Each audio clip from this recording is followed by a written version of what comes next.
Hello and welcome to the first live session of Modeling and Analytics for Supply Chain Management. I hope you have been able to go through the lectures very meticulously and you have followed what Professor Kunal Ghosh and myself have mentioned in all these lectures. The video lectures along with the slides, basically they complement each other, and the video lectures along with the slides gives you a holistic picture of what is the role of modeling in supply chain management. We will take up your questions as have been posted in the forum, but then before that let me tell you about a brief about why supply chain modeling is very important. If you see, all over the world, supply chain has become the source of competitive advantage. Take for example the MNC brands of Coke and Pepsi. Coke also manufactures a cold drink, an aerated drink, which in Indian terms we normally call as cold drink, but it is an aerated drink. Pepsi also manufactures that. They have a whole range of brands attached to them. Now, if you don't get a Coke, suppose you are looking for Coke. If you don't get a Coke in a particular retail outlet, what do? Do you keep on searching for Coke one shop after the other? No. What you do is you go for Pepsi or you go for any other black colored drink and you quench your thirst. So, what does it mean? That if the product is not available in a store, it is a lost sale. How do you ensure that the product is available in the store? That is the role or the job of supply chain.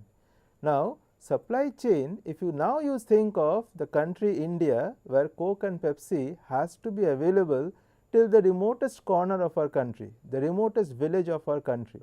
So, basically you have to have a complex mathematical structure or a modeling technique that enables you to run this system smoothly, and you cannot keep on changing. You have to build a model, and that model should run at least for 3-4 years, then only can you think of bringing in changes in the model. So, there lies the role of modeling and analytics.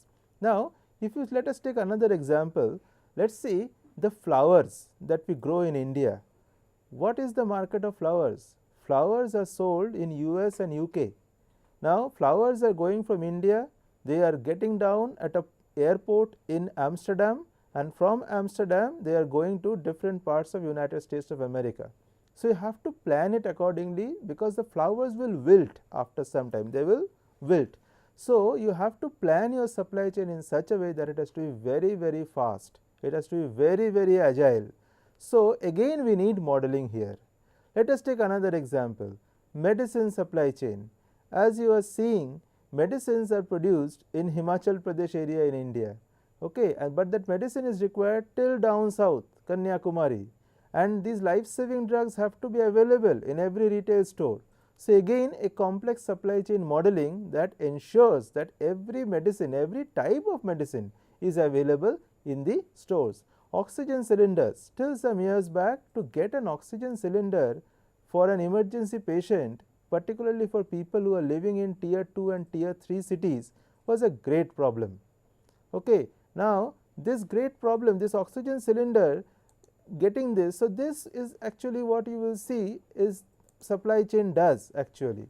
Now, if you see, that is the importance that we are putting to supply chain. All products you see around us, all products are prototypes, all products. If company A can manufacture it, company B can manufacture the same product with the same quality, with the same fineness. So, basically it is not today, it is not the products which are competing, it is the supply chain that is competing, supply chain of company A versus supply chain of company B. Look at the two great giants in the e-marketplace, Flipkart and Amazon. They are selling the same brand, same product. What are they competing on? Why does a customer go to Flipkart and not to Amazon? Why does a customer go to Amazon and not to Flipkart? It is a competition of their supply chains. It is how quickly you are reaching the customer, how error free is your delivery. So, all this requires and is dependent on modeling. That is why, and that is the relevance and the importance of this course in real life. Okay. So, our purpose was to give you a broad overview, number one. Number two, in-depth understanding of the role of modeling in supply chain. And in week 1, you have learnt about the basic starting points of supply chain. You have learned about the basic concepts, major issues in supply chain, what is supply chain management, what are the decisions that you take in supply chain. You have also learned about the SCORE model, that is supply chain operations reference model. Now, if you see this, the way we look at supply chain, if you see at the beginning of supply chain, where does a supply chain start? If you look at it, where does a supply chain start? A supply chain starts basically from demand forecasting. Why demand forecasting? Now, if you are not able to tell how much will be the market demand, what will you plan? How will you plan how much to buy, how much raw materials to buy, how many trucks you need, how many transporters you need? Basically, how will you plan the entire set of things unless you know demand forecasting? So, demand forecasting is the first step in supply chain. Once you have forecasted the demand, then you go for selecting suppliers of raw materials. So, we will show you, this is the first box of supply chain. Okay. First is forecasting. Okay. First is forecasting. This is the first box of supply chain, with the first is forecasting. Once you have forecasted, then comes your supplier selection. You have to look for the suppliers, not the best suppliers, the supplier who suits your purpose, not the best supplier as such, but supplier who suits your purpose. So, next is supplier selection. Once you have selected the suppliers, then comes something, you have to transport them, right? So, then comes transportation. Okay. But the moment, here is something important, I can put the box here, I can put the box there, there is no harm. Moment you go to the suppliers and say, look, will you supply me the raw materials? What will the supplier ask? The supplier will ask you two questions. The supplier will ask you, what is the demand? What is the total quantity that you will buy from me? Number one. And what is the time interval with which I need to deliver you the products? So, one is how much is the total demand, and second is what is the time interval with which I will deliver the products. Now, that is your third box, that is your inventory decisions. Okay. Once these decisions, that is inventory means stock of materials. So, inventory decisions. Once this decision is made, transportation decisions. Do I take a big vehicle? Do I take again I will write transportation here, transportation. Do I take a big vehicle? Do I take a small vehicle? If I take a big vehicle, what is the problem?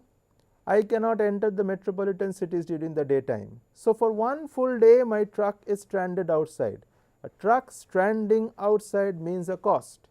In today's parlance, it means 7,000 to 8,000 rupees per 12 hours. Okay. Now, if I take a small vehicle, that is an advantage. But moment I take a small vehicle, I am taking less load in that vehicle. Less load means I have to take multiple vehicles. So, the fixed cost increases. So, transportation modeling is another one. Next, a very important part of supply chain. Where do I locate the warehouses? As we have discussed in our lectures, today warehouses, companies are trying to remove warehouses from the supply chain network. They are saying there is a market demand, there is a pattern of production. Synchronize your production with the market demand, so that there is no need for the materials to be stored. So, no warehouse. This may not be possible for all the products, but at least for 30 to 40% of the products this is feasible. That production and demand, that means the production will be synchronized with the demand. Already we are seeing this in the cement industry in India. All cement companies, major companies are trying to remove the warehouses, and they are trying to have a transshipment point wherein the big trucks will come and the small trucks from the factory and the small trucks from the dealer will basically take away these products. So, instead of warehouses, we are looking at the transshipment points. So, warehouse location is a great issue now, and it has a lot of costs. So, you will have, there is tremendous focus on reducing cost of warehouse operations, because warehouse does not bring you income, it only gives you cost. Okay.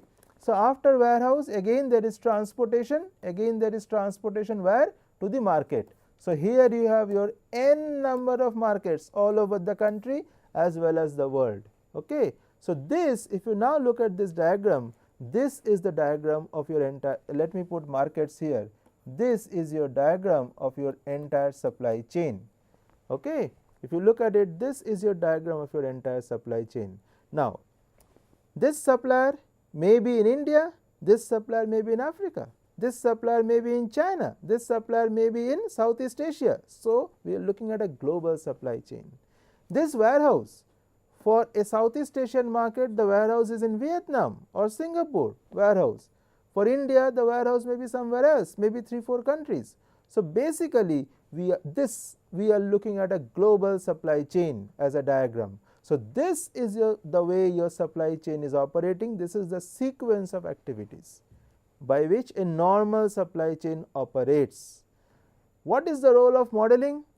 You have, number one, first box, you have to model here, you will have to model here. Okay, this is the first box. Model how much is your demand forecast. Now, this demand forecast again is different. Coke and Pepsi has a pretty stable demand during the initial summer days. The demand increases as the temperature rises, and moment winter comes, the demand will fall. But and see, the demand for the dresses that we wear for some marriage, that will increase during the marriage months in India, and the months in which no marriage is conducted, those months there will be no demand or very less demand.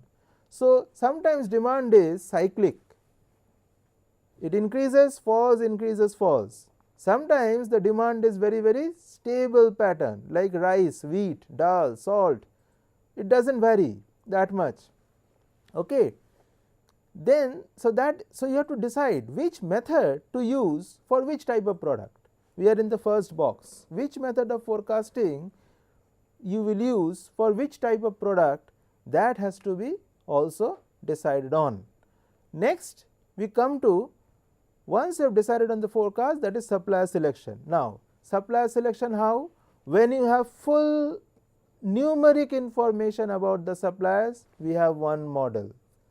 When you have only some qualitative information about the suppliers, I am better than him, he is better than her, then you have another model, the rating or the ranking. Okay. And then you have another set of models, like I am better than whom, he is better than her, then you can use AHP. So, in this way different models can be used. Then we move to transportation. You know, the vehicle will move through traffic. There are different traffic signal points. There are different junctions which the vehicle has to cover. How do I move from origin to destination with the minimal possible traffic junctions and traffic signal points? Okay, that decision has to be taken, because that will save my transportation cost. So, that is again another aspect of this part of transportation modeling. Okay. Then inventory decisions, this is the most important part of supply chain. As we mentioned, what is the quantity that we should order? Suppose we are, by mathematical technique of economic order quantity, we come up with a figure of 1783, this is the quantity that we should order. But if you see, if you just keep your eyes open in the market, you will see vehicles coming with cartons.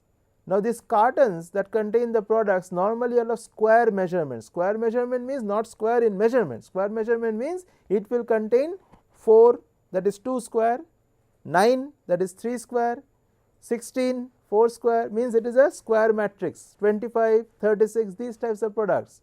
So, when your demand is 1783 units, when your demand is 1783 units, you cannot send 1783 units. You have to be 2000 units or 4000 units. What do you do with the excess inventory? 1. Then I cannot say what is my exact demand. It is a probability. I think it will be this. What is the probability that the demand will be 2000 units? Chance is 50%.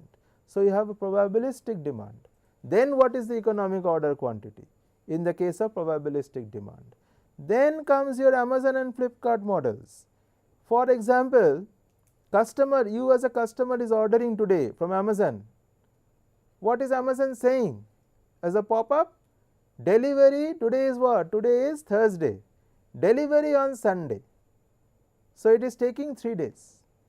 What is the background algorithm doing? The background algorithm is calculating where exactly is the product located.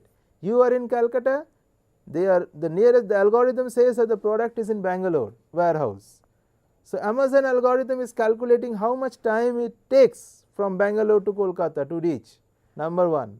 Amazon algorithm is checking average how many orders generate from Calcutta, and of which how many of these products are stationed in Bangalore.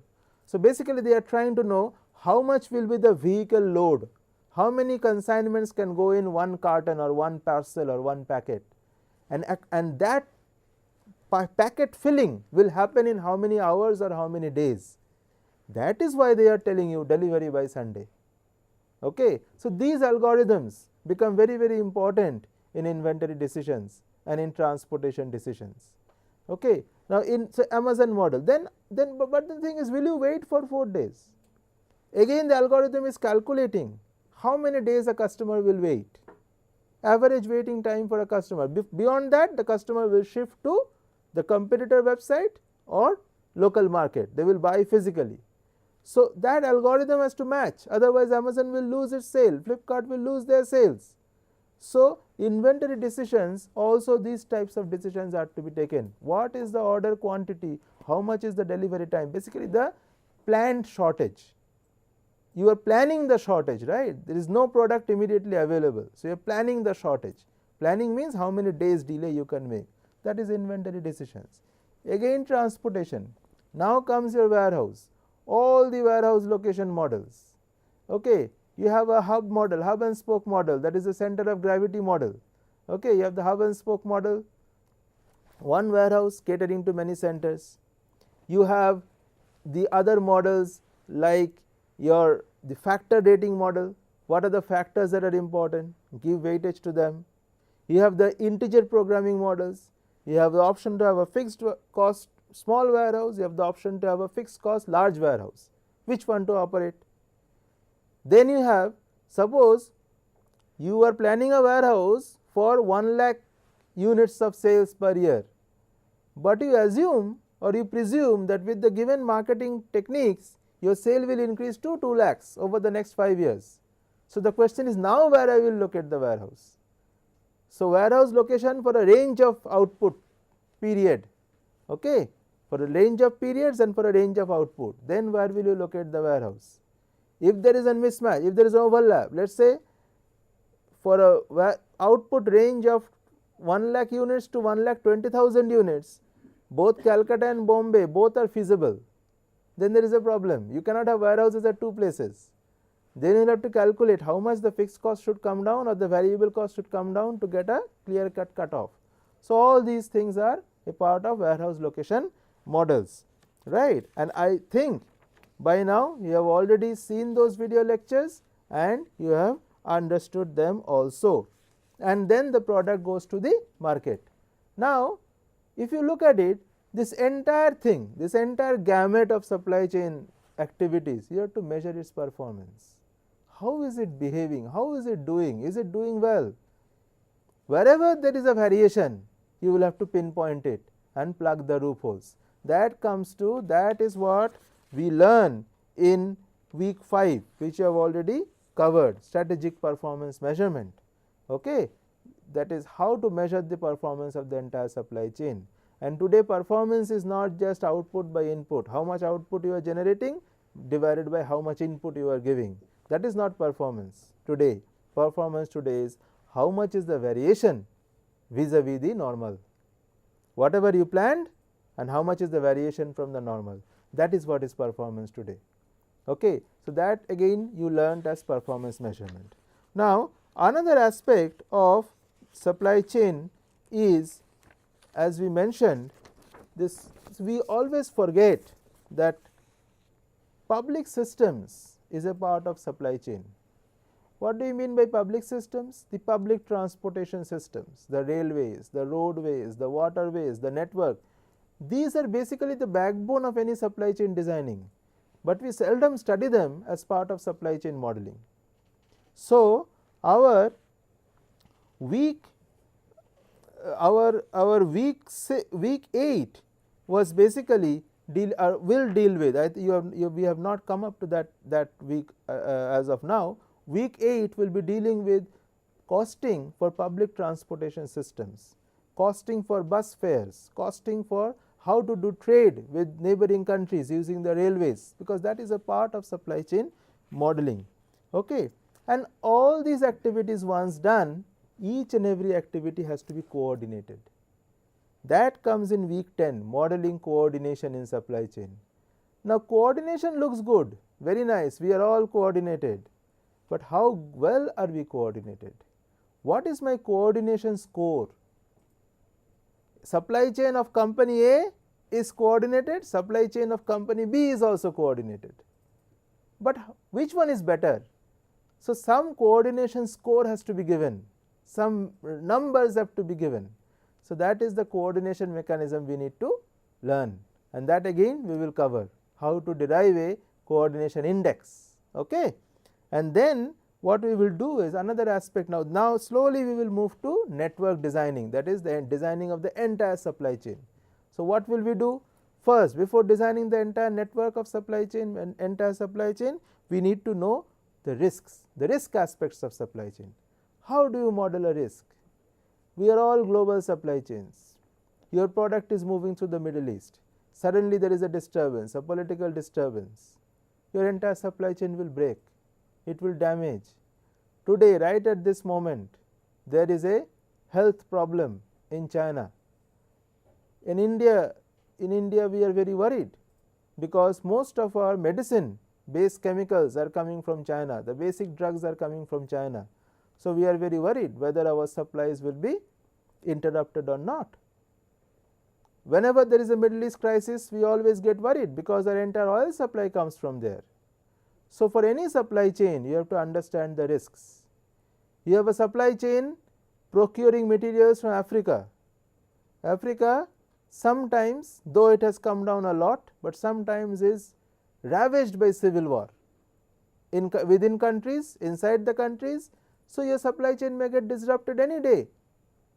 You are procuring something from Nepal, very just the other side of the Indian border. So, your cost is 0 basically, because anyway you have a network up to the northeast part of India. Now, you are getting it from Nepal, and again you have a border with West Bengal also, I presume. Now, you are procuring from Nepal, suddenly there is an earthquake. What will happen to your supply chain? Forget supply chain, your entire production system will be disrupted and disturbed for 1 full year or at least 6 months, and you are out of the business. The repercussion is your competitor will take over. You are out of the business is okay, you can manage, but your competitor will take over. That is the problem. So, these are risks. Then how to calculate risks in supply chain? Okay. Now, then we finally come to the network designing. What about global taxation? Different countries have different tax structures. Can I design a supply chain in such a manner that I take advantage of the taxation systems of different countries? I will produce product in a country where there is 0 tax. I will do the route planning and designing through countries that have a 0 tax system, or where I will take it to special economic zones where there is 0 tax, and I will route my products to that zone. So, my entire global supply chain will be designed in a manner where it is 0 taxation.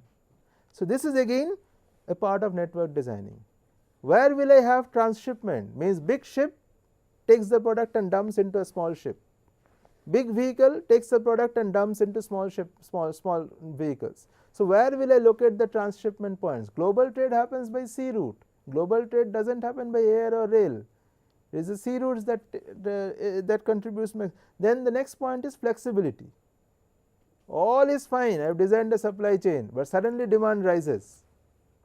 Is my supply chain able to handle that excess demand? My demand forecast was 1 lakh units. Accordingly, I have got 10,000 trucks modeled, requisition 10,000 trucks, vehicles. That in each truck 100 refrigerators will go. I am manufacturing refrigerators.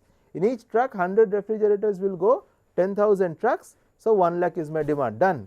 suddenly demand increases. There is a national games in the country and government asks my company whether I can immediately supply another 10,000 or 15,000 refrigerators. Is my supply chain capable of handling it? Because I have only requisitioned 10,000 trucks. Can I requisition another 100 trucks or 1,000 trucks? Is my supply chain flexible? Does my warehouse have that additional space? Does my production capacity, do I have that production capacity? So, flexibility is important. So, how to design the flexibility systems? And with all these things, you come up with an entire supply chain modeling and supply chain designing. So, this is the entire coverage of the supply chain modeling subject that we are doing. Okay. And I think you are already listening to our lectures very earnestly. See, the issue is, now I will take up each one of your questions, but let me just tell you something. The issue is, do not rush through it, listen very carefully to what the lectures say, listen and watch what we are writing on the board or the sheet in front of you. So, eyes, ears all should work together in tandem, then you will understand. If you do not understand something, do not shut down, do not shut off your books, try to think over it 1 or 2 times, try to relate it to practice, what you are seeing all around you, and then you will understand. If I can understand, you can also understand. It is no rocket science, it is not you are not going into space with this modeling. Okay. So, it is simple, you can understand, but then do not create that mental blockade. If you create the mental blockade and switch off your computer or shut down your mobile, then you will not learn. The life is as simple as that. You will have to think over it 2-3 times. Number 1. Number 2, if you fall sick, God forbid, but if you fall sick and you go to a doctor, doctor gives you a prescription, will you get cured by looking at the prescription? No, you will have to buy medicines and eat it or take it, right, with water. Same is with studies. Only looking at it makes no sense. You will have to do some exercises. The exercises that we do give, the tests that we give, you do it. That is where is the eating of the medicine, and then you will understand what you have learned, what you have not learned, what you skipped because you did not understand. Okay, so then these things will happen. So, keep this in mind, not here, always in your life. Somebody tells you to do some work in the workplace, you do not want to do because you already are very bogged down with other work, but always look at it, the work is a learning experience, you are learning from that, is an opportunity. Same here, we are giving you a lecture, we have taken a lot of pains to do this, to prepare this. You look at it as a learning opportunity. Do not look at it as a module or a subject that if you take, you will get one subject as an exemption. That will be for passing, but for learning this is very important.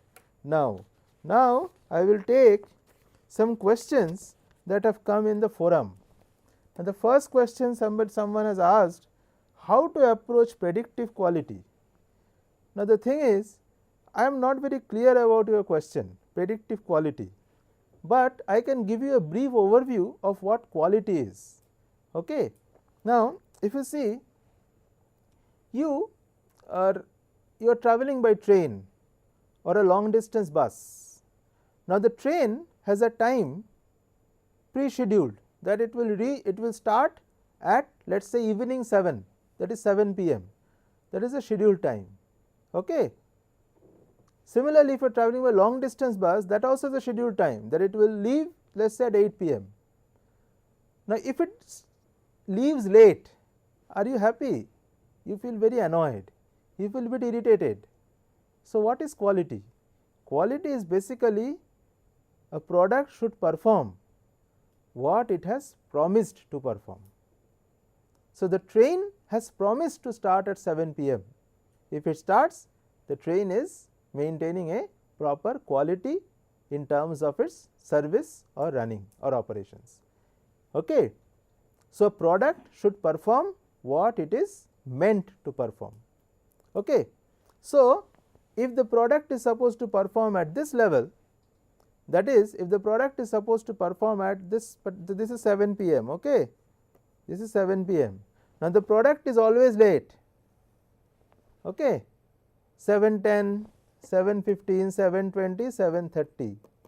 Okay. So, this is a variation. This is a variation from the standard. This is a variation from the standard, right. Here is the lack of quality in a layman's term. Here is the lack of quality in the layman's term. Okay. How much is the deviation? This is 1 standard deviation. If it is further there is deviation, this is 2 standard deviation, and if there is further deviation here, if there is further deviation here,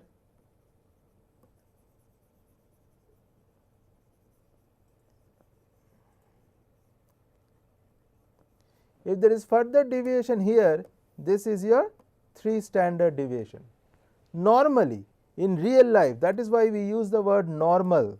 Normally in real life we see that deviations are normally up to 3 standard deviation, either this side or this side. Okay. What is your job? Even this deviation is not accepted, because you also want the train to leave exactly at 7, or you want a particular product to perform a particular operation or service. So, our job is to reduce this deviation and bring it to exactly half. This is 3 standard deviation, we want to make it as 6 standard deviation. Okay. So, this entire thing which was earlier 3, this entire thing which was earlier 3 standard deviation will now be 6 standard deviation. Okay. So, what will it do to your curve now? Your curve will now become thinner. That is again another way of looking at quality. Basically, you remove the deviations, you try to reduce the deviations, so that the deviations are very much close to the normal or accepted or acceptable standard of quality. Okay. So, this much I can throw light on your quality. How to approach predictive quality, I am not very clear about your question, but this is what quality means.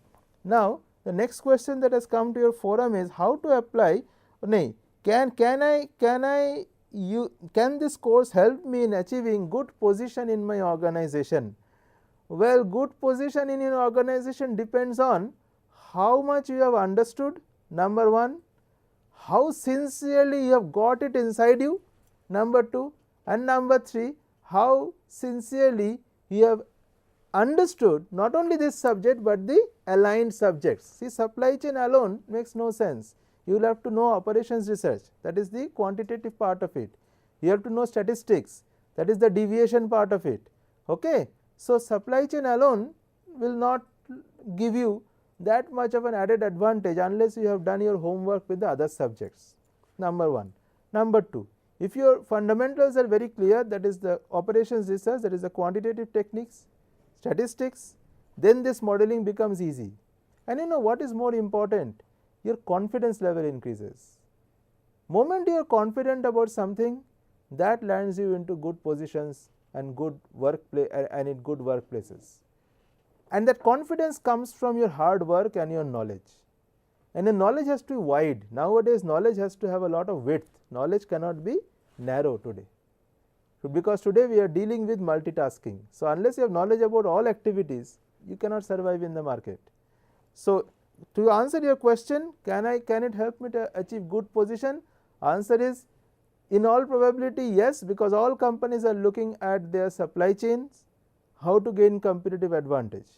So, there is a huge scope of supply chain analytics, provided you have done your homework correctly. Just a few days back, one of my one acquaintance of mine told me, or rather asked me, I want to do a course on business analytics. Number 1, business analytics is, it's a culmination of many subjects. But what are the constraints? I am working, so I cannot give time. But constraint 2, moment I qualify this course, maybe with 30% marks or 40% marks, I need a double jump in my salary. Now you tell me, you have not studied, you will not study, and you want a double jump in your salary. So you have a certificate of business analytics, but you have not gone into it because you don't have time to go through it, and you want a double salary. Is that feasible? So to answer your question in short, can it help in achieving good position? Yes, provided you work very, very hard. In all probability, yes, provided you work very, very hard. You understand the ins and outs. Now the third question, how to apply time series prediction on live sensors data? Now as we understand, by live sensors data might be you mean real time data. Now time series prediction as such is not a part of this course, is not a part of this subject altogether. There are separate courses, I presume, on time series modeling.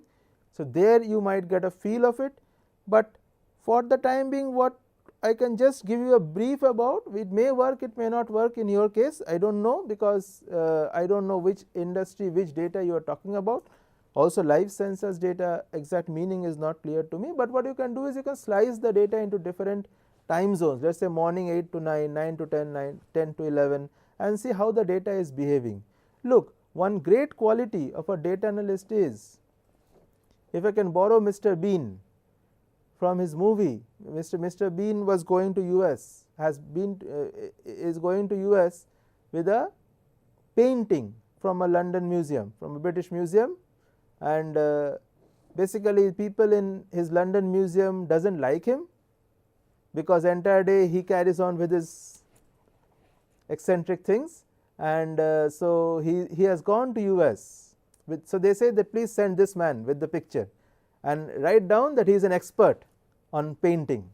So Mr. Bean goes to London with the picture, and with the US with the picture, and is asked to tell something about the picture to the audience.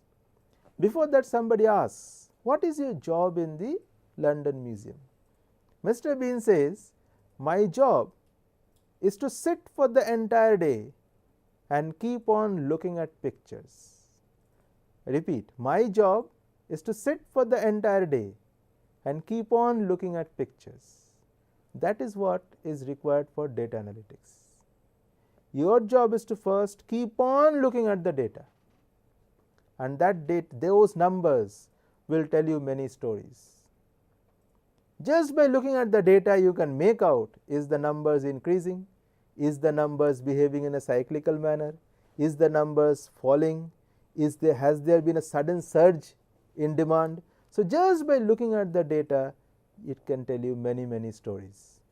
Okay. So you see, to achieve a good position, you will have to keep these qualities in mind. So spend your Sundays on some studies in case you are working, and I think that will help. Sincerity always pays. Now I will take up if there is any other questions that are there. Okay. Just give me a second, let me go through it. Yeah, Varun Kumar, your classes are very nice, thank you. Can you please suggest some reference material for case studies related to supply chain analytics? Now Varun, the supply chain analytics as a course was first introduced in the world at IIT Kharagpur, if I am not wrong, that if I will add, okay, within the system by Professor Kunal Ghosh and myself. So as such, this and then we realized that if we really do a supply chain analytics, it will not do it will not do justice. Now there is a disclaimer, I said, as far as I know, maybe someone else has started it earlier, so due regards to them, this is just I wanted to share. So as such, then we realized that a simple book or a purely supply chain analytics book makes no sense.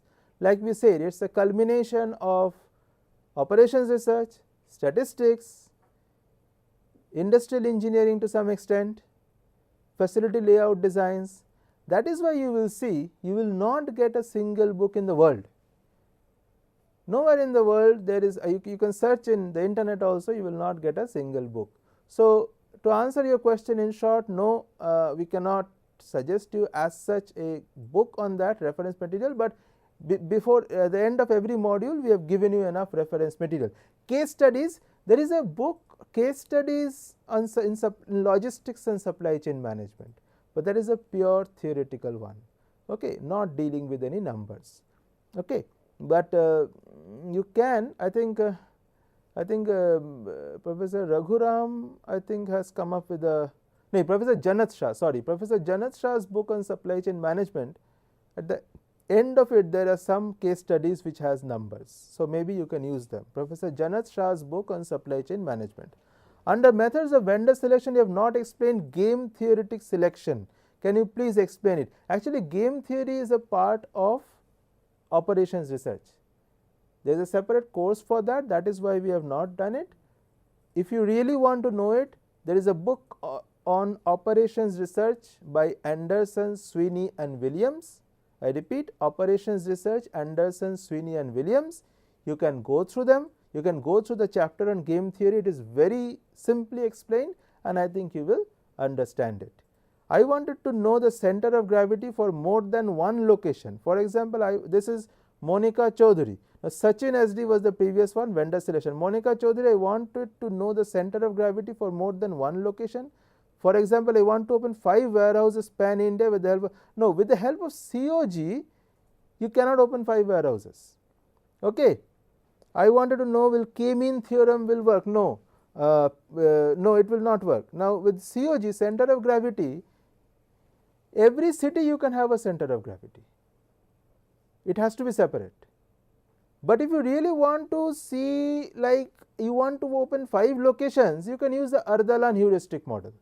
That will help. It will tell you in which sequence you should have 5 locations. You have to prefix the 5 locations. You have to give them the 5 locations and you have to that Ardalan will tell you in which sequence you should set the 5 locations. 5 locations are predetermined by you.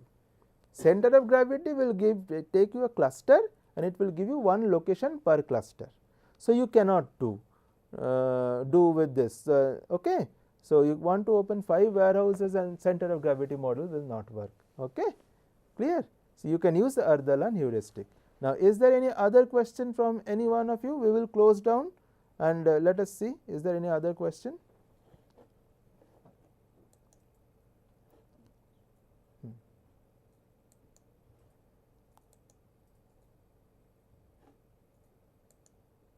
Yeah, sir, how to prepare GATE exam in order to secure top rank? How to utilize NPTEL videos for GATE preparation? Please suggest me few tips. Naresh Chauhan. Naresh, I myself have not cleared GATE, so I cannot help you in this regard, sorry. Okay. Any other questions? See, there must be many resources around. The internet is a great source, so you really look into it, but sorry, I cannot help you in this regard. I am not GATE qualified, okay. Yeah, then don't ask me how do they like yeah, okay. So I'm not GATE qualified. Yeah, yeah. Any other? Yeah, one. Varun Kumar.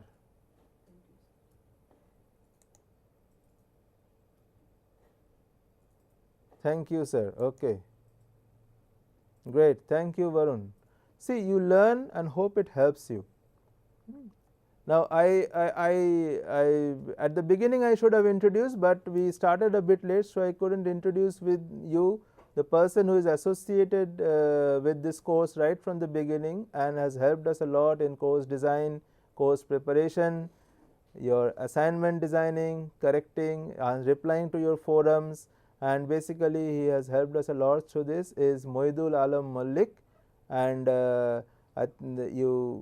he is the person actually who deals with he is the person basically who is dealing with you all in the day-to-day settings, okay. And I planned to introduce Moidul to you right at the beginning, but we started, there was some technical hitch and we started a bit late.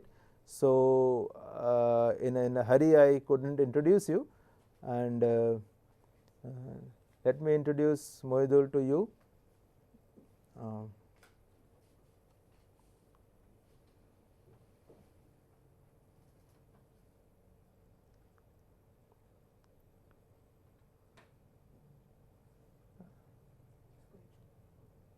Just give us a few seconds.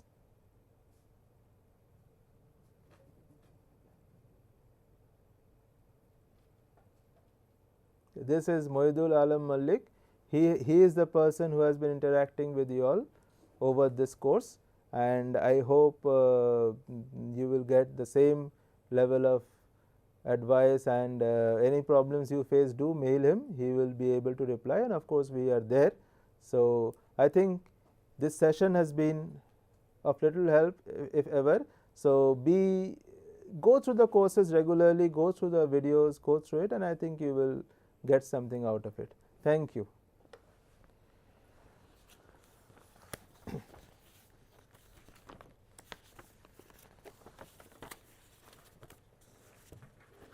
ঠিক আছে।